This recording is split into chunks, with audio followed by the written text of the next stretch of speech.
Hello everyone, मैं विनोद तोमर। तो स्वागत है आप सबका फिर से जे प्लस में। आज हम लोग फिर से लाए हैं मैट्रिक्स का ही एक क्वेश्चन है ना। और इस कॉन्सेप्ट पे कई बार जेई मेंस और एडवांस दोनों में सवाल आ चुके हैं। 2016 जेई एडवांस में, उसके बाद है ना मेंस वालों ने कई बार पूछा है।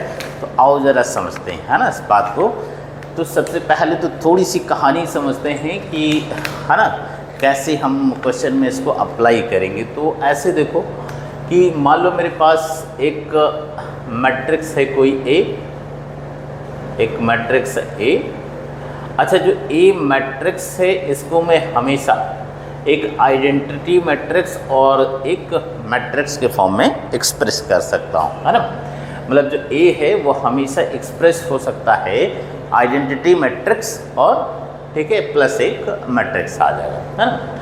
अच्छा, इसका बेनिफिट क्या है कि हमें अगर ए की बड़ी पावर्स कैलकुलेट करना हो तो बहुत आसान हो जाएगा।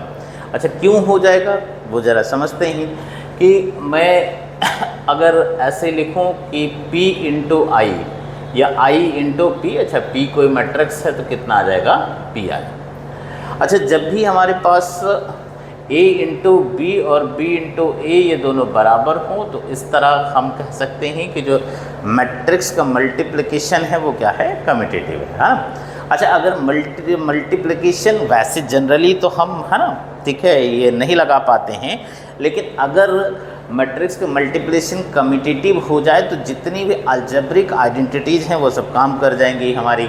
मतलब बाइनोमियल थ्योरम भी इस पर काम कर जाएगा। मतलब नेचुरल नंबर के लिए जो बाइनोमियल थ्योरम होता है हमारा, मतलब अगर a प्लस बी का पावर n लिख दें हम लोग और n क्या हो, नेचुरल नंबर हो, तो इसको कैसे लिख सकते हो, nc0 e⁻n plus nc1 e⁻n-1 into B plus nc2 है ना e⁻n-2 into b square plus and so on ncn b की पावर, ऐसा लिख सकते हैं। यही बाइनोमियल थ्योरम होता था। तो इसी बात को हम है ना यूज करेंगे इस क्वेश्चन को करने में। फिर से एक बार समझते हैं कि क्या क्या हमने है ना कहा कि एक मैट्रिक्स है ए को मैं हमेशा आई प्लस बी के फॉर्म में एक्सप्रेस कर सकता हूँ। मतलब identity matrix plus some matrix आ जाएगा। अच्छा, ए इंटू बी अगर बी इंटू ए के बराबर हो जाए मैट्रिक्स के केस में, वैसे जनरली हमने कहा ऐसा नहीं होता है, लेकिन अगर ए इंटू बी और बी इंटू ए ठीक है करें, मतलब ए बी बराबर बी ए हो गया, मतलब जो मैट्रिक्स का मल्टीप्लिकेशन है वो कम्यूटेटिव हो गया, तो उस केस में जो आइडेंटिटीज़ हैं हमारी अलजेब्रा वाली वो सब काम करती हैं, तो बाइनोमियल थ्योरम वहाँ पर अप्लाई किया जा सकता है। अच्छा, P इंटू आई इंटू पी हमेशा P हो जाएगा, मतलब I के साथ तो मल्टीप्लिकेशन किसी मैट्रिक्स का हमेशा कम्यूटेटिव हो ही जाएगा, है ना। यहाँ तो कोई समस्या है। तो इसी पर बेस्ड क्वेश्चन है, आओ जरा करते हैं। हाँ,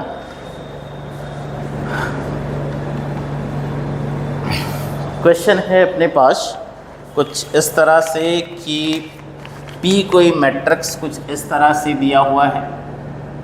P अपने पास मैट्रिक्स है 1 0 0 ठीक, 4 1 0 16 4 1 16 4 1 and I be some identity matrix, I be an identity matrix, identity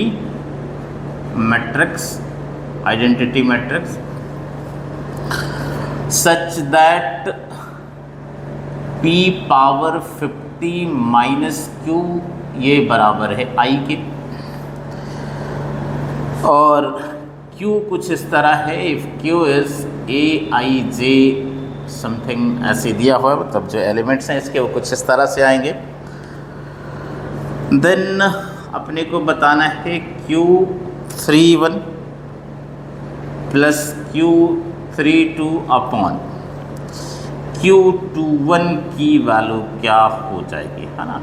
ये किसके इक्वल है ना। मतलब कुल मिला के इनफैक्ट अपने को क्या निकालना है, जो मैट्रिक्स Q है अगर वो निकल आए, है ना, मैट्रिक्स Q निकल आए तो बाकी सारी बात खुद ही हो जाएंगी, है ना। फिर क्या Q31 Q32 Q21 निकल आएगा, है ना, क्योंकि Q जो है P3/3 मैट्रिक्स है, और उसमें Q माइनस किया गया है, तो ऑब्वियसली Q भी 3/3 का मैट्रिक्स होगा, I भी 3/3 का आइडेंटिटी मैट्रिक्स होगा, है ना। अच्छा, Q को क्या ऐसे लिख सकते हैं हम, है ना। Q जो है वो ऐसे लिखा जा सकता है P⁻50 minus I, P⁻50 minus I। अब प्रॉब्लम वही है ना, जो P है उसकी पावर काफ़ी बड़ी है ना, P की पावर 50 है, तो इसी बात को हम, है ना, कोशिश कर रहे थे कि कैसे डील किया जाए। तो हमने कहा कि जो P है उसको कुछ इस तरह से एक्सप्रेस कर लो कि एक तो आइडेंटिटी मैट्रिक्स आ जाए और फिर प्लस समथिंग कोई मैट्रिक्स आ जाए। तो P को देखो क्या ऐसे लिखा जा सकता है, P जो है मेरे पास वो कुछ ऐसे है 1 0 0 4 1 0 16 4 1। अच्छा, हमें चाहिए एक तो I लिख लिया मैंने, तो 1 0 0 0 1 0 0 0 1। अच्छा, चाहिए तो ये प्लस समथिंग मैट्रिक्स भी लिखना, तो पहली वाली रो में 1 0 0 है ना ही चाहिए, तो वो तो आ ही जाएगा यहीं से, मतलब पहला वाला रो जो मैट्रिक्स लिखेंगे बाकी उसका 0 0 0 लिखना पड़ेगा। अच्छा, दूसरा रो 4 1 0 चाहिए, तो यहाँ पर तो 0 लिखना पड़ेगा, ठीक है, और यहाँ पर भी 0 लिखना पड़ेगा क्योंकि 0 + 0 0 आएगा और 0 + 1 आ जाएगा। अच्छा, 4 चाहिए तो यहाँ पर 4 आ जाएगा, है ना।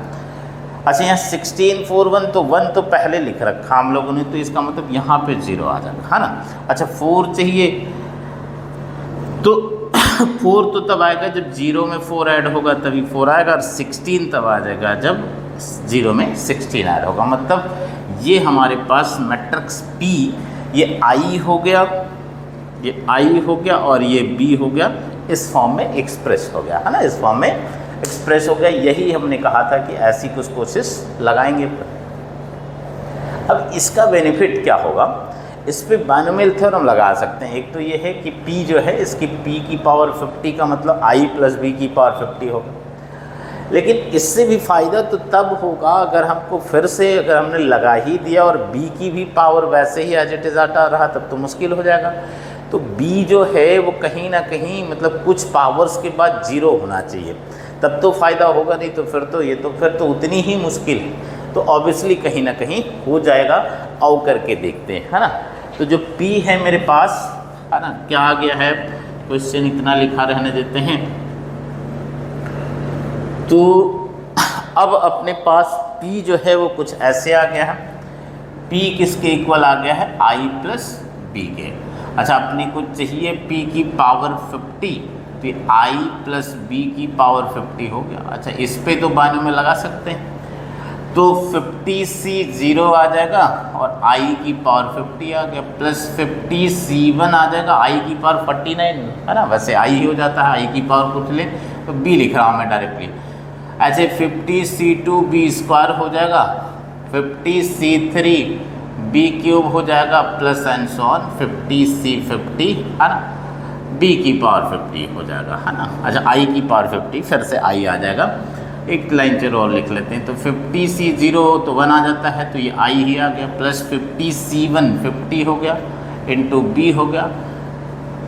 50C2 ज़रूरत पड़ेगी तो कैलकुलेट कर लेंगे, 50C2 B² हो गया, 50C3 B³ हो गया, plus and so on 50C50 B की पावर 50 आ। अब B की जो पावर्स हैं ऑब्वियसली है कुछ सुंदर बनना चाहिए, नहीं तो फिर तो उतनी ही मुश्किल रहेगी, फिर तो इसका कोई फ़ायदा होगा नहीं, इतनी कहानी लगाने का कुछ फ़ायदा नहीं होगा अपने को। तो B की पावर करके देखा जाए, B ये रहा अपने पास, है ना, B की पावर करके देखते हैं हम लोग, फिर देखेंगे क्या होता है। Q31 Q32 अपॉन Q21 चाहिए। आओ ज़रा इधर कैलकुलेट करके देखते हैं, एक बार B² निकाल के देखते हैं। B² कितना आएगा, है ना,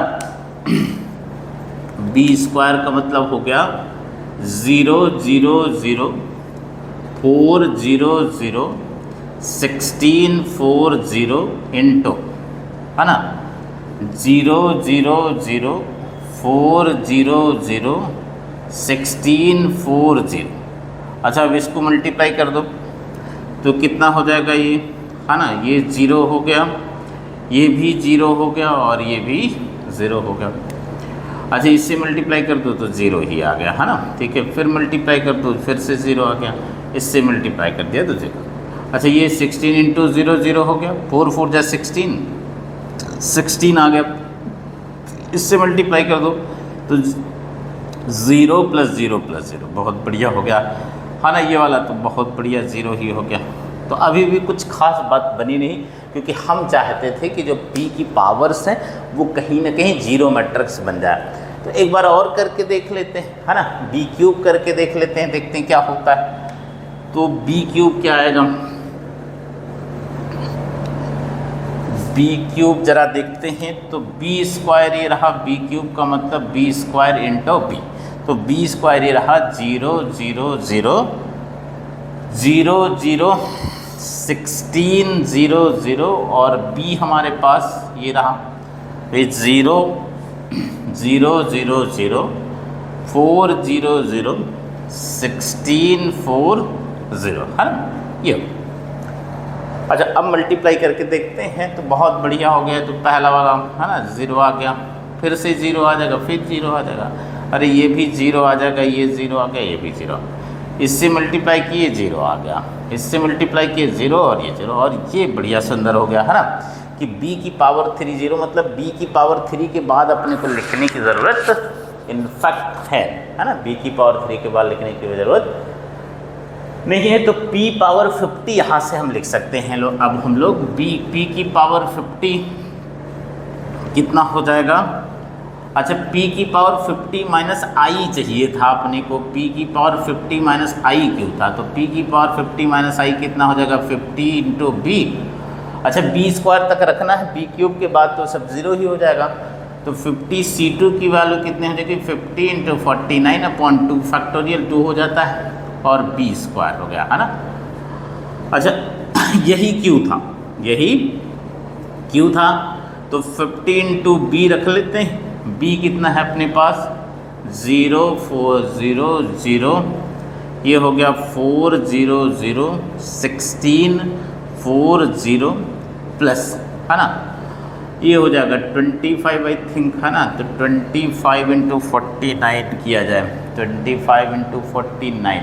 अच्छा मल्टीप्लाई एक ही जगह करना है, चलो 20 स्क्वायर अपने पास ये है ना। तो बाकी तो सब 0 हो जाएगा, लिख दो 0 0 0 0 0, और ये हो जाएगा 25 इंटू 49 इंटू 16, है ना, और बाकी 0, है ना, ये वाला 0।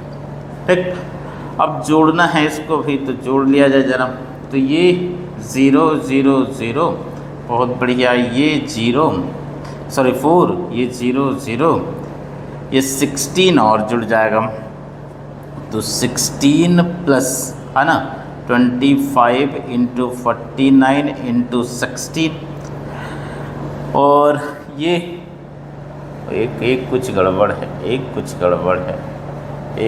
गड़बड़ लिखा हम लोगों ने 20। अच्छा ये 0 था, ओके सॉरी, b स्क्वायर ये 0 था, तो 4 प्लस 0 4 हो जाएगा, और ये 0 आ जाएगा, हाँ यही हमारे पास q।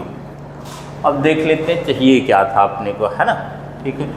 I think Q31 plus something चाहिए था, एक बार चेक कर लेते हैं क्या चाहिए था अपने को। Q31 plus Q32, Q31 plus Q32 upon Q21 चाहिए था, Q21 यही चाहिए था ना, यस। तो Q31 ये हो गया, Q32 ये हो गया, और Q21 ये हो गया, है ना। तो ये कितना आ जाएगा 16 प्लस 16 इंटू 25 इंटू 49, और प्लस Q32 4 हो गया, अपॉन, है ना, कितना हो गया ये Q21 4 हो गया। तो 4 से आई थिंक डिवाइड कर सकते हैं हम लोग, तो ये 4 हो जाएगा, ठीक है, ये भी 4 हो जाएगा, और इंटू 25 इंटू 49, और ये प्लस 1 हो जाएगा।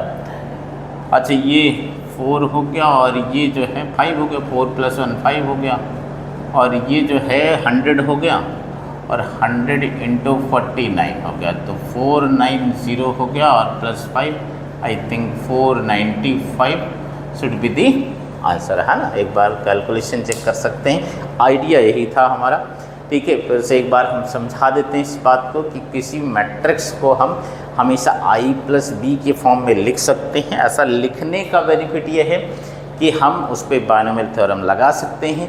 अब जो मैट्रिक्स हमने लिखा था i प्लस बी की जो पावर्स हैं, अगर उनको हम बढ़ाते हैं और फर्दर हमें कहीं जीरो आना शुरू हो जाता है, तो इसका फ़ायदा ये होगा कि हमें बड़ी जो पावर्स हैं उसको कैलकुलेट करने में बहुत आसानी हो जाएगी।